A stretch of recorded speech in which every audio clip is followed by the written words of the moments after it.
Hello and welcome to video number 3 of PsyCat Games' board game review series. For this video, we'll be looking into Secret Hitler.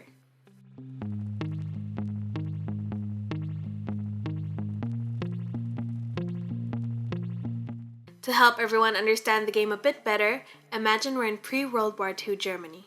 German politicians are struggling to maintain a liberal government while there is a rise of fascism happening. But be careful, there are fascists in the government, and someone, could be anyone, is Secret Hitler.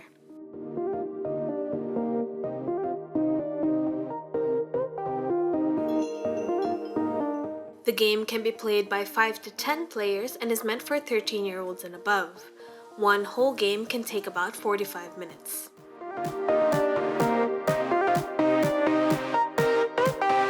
Here's what to expect when you open the Secret Hitler box.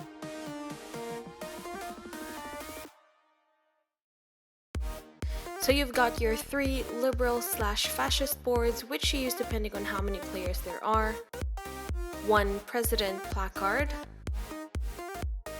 1 chancellor placard, you've got your 10 secret role cards, your 10 party membership cards, your draw pile card, and your discard pile card. Then you've got your 17 policy tiles, 11 fascist and 6 liberal policies, 10 each of your Ja and 9 ballot cards, 10 envelopes, and 1 election tracker marker.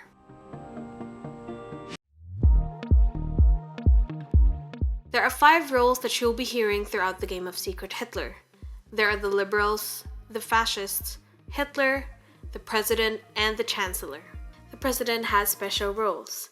He or she can elect the chancellor during his seat, but he can also enact the special presidential powers that are investigate loyalty, call special elections, policy peak, and execution. The chancellor works hand in hand with the president during his seat. He gets to enact a policy between the 2 policy tiles that are handed to him by the president. Aside from this, he also plays a special role during veto power.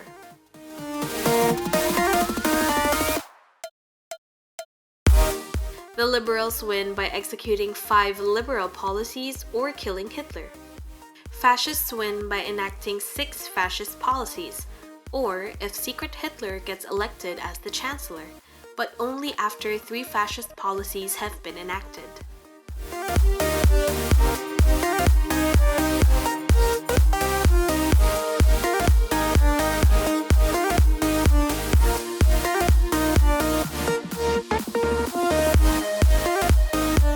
Select the fascist track that corresponds to the number of players and place it next to any liberal track.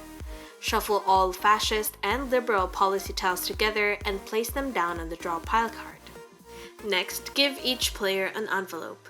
Each envelope should contain 1 secret rule card, a corresponding party membership card, 1 Ja ballot card, and 1 Nein ballot card.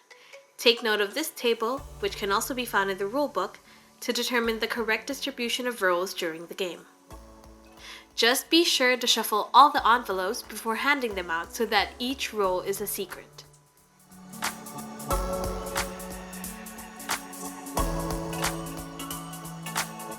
Once everyone has seen their role for the game, randomly select the first presidential candidate and pass that player the president and chancellor placard.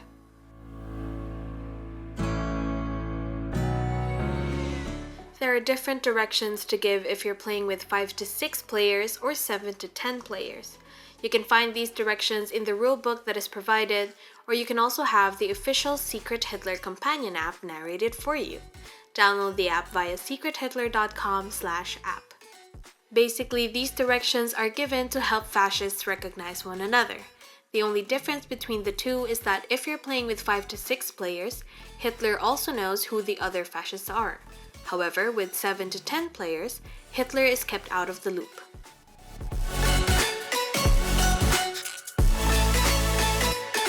So Secret Hitler is played in rounds, and each round consists of an election to form a new government, a legislative session that enacts a new policy, and an executive action that exercises governmental power. It's important to remember these three tasks. They're the only thing that can happen in a single round. Once an executive action has been enacted, the round ends, a new presidential candidate must be elected, and the whole cycle begins again.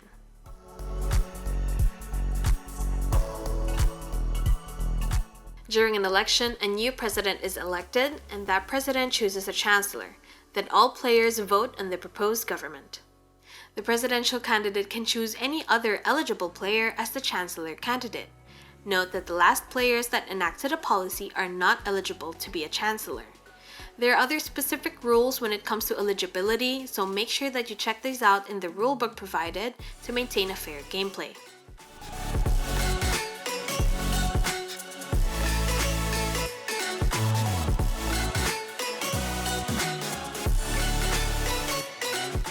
Once there is a running president and a chancellor, everyone is now free to discuss on the proposed government. Everyone, including the candidates, must cast a vote. If 3 or more fascist policies have been enacted already, ask the new chancellor if he is Hitler. If yes, the game is over and the fascists win. If not, then the other players just know that the chancellor isn't Hitler. You can continue on with the legislative session as usual. If the vote is a tie or a majority of the players vote no, the vote fails. The presidential placard is now moved clockwise to the next player. The election tracker is now advanced by 1 election.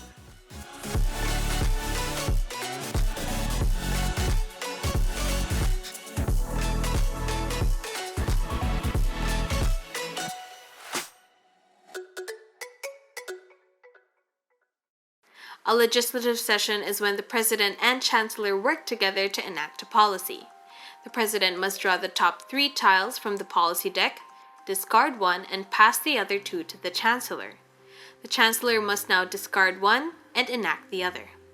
The enacted policy must be played facing upwards on the corresponding track.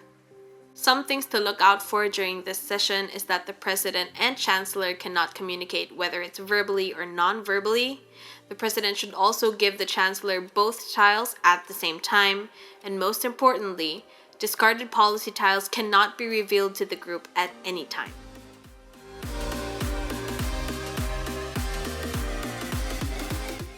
Presidential powers are certain powers that only the president can use.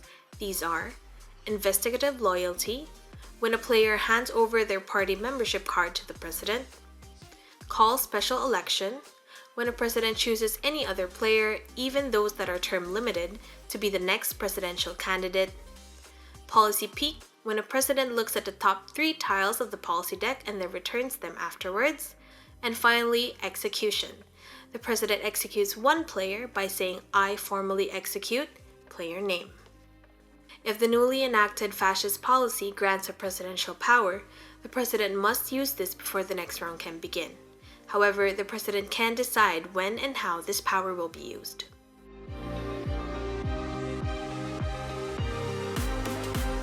Now let's talk about veto power.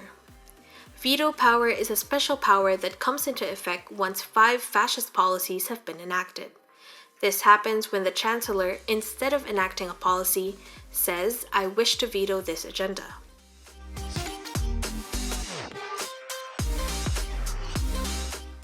Tip number 1. Everyone should claim to be a liberal. The liberal is the voting majority, and as a fascist, there is no advantage to revealing your role.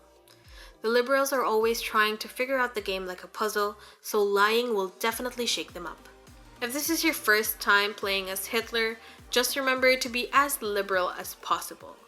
Enact liberal policies, vote on liberal government, trust your fellow fascists to create opportunities for you and to eventually elect you as chancellor. Fascists win by slowly manipulating the table. Liberals benefit from slowing the play down and discussing the available information. Fascists, on the other hand, benefit from rushing votes and creating confusion. The most successful fascist strategy is to win by electing Hitler, not by enacting 6 fascist policies. Ask other players to explain why they took an action. This is most relevant for presidential powers. Ask the president why they chose that specific player to enact their power on. And our last tip is that when a fascist policy comes up, there can only be 3 culprits. the president, the chancellor, or the policy deck. Try to figure out who or what put you in this situation.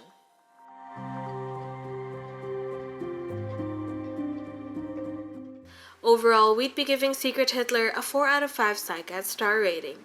The game requires a lot of analyzation and being careful with your moves, so if you're looking for something quick and easy, this game may not be for you. It also takes a lot of time to learn, but once you do get the hang of it, the game is loads of fun. It can be pretty hard to turn Secret Hitler into a drinking game. But maybe you can try taking a shot every time you're the president or the chancellor? Or what about every time a fascist policy is enacted, everyone takes a shot, except for the president or the chancellor? Now this can add some suspicion. Do you just want to get everyone drunk, or are you secretly a fascist? Or maybe even Hitler? Thank you guys for staying till the very end of the video. We know that was a lot of information, but we hope you enjoyed and are looking into getting your own Secret Hitler board now. But before you go out, don't forget to like this video, leave a comment to tell us what you think, and of course subscribe to our channel. And if you want to be updated on when our next video is coming out, just hit that notification bell.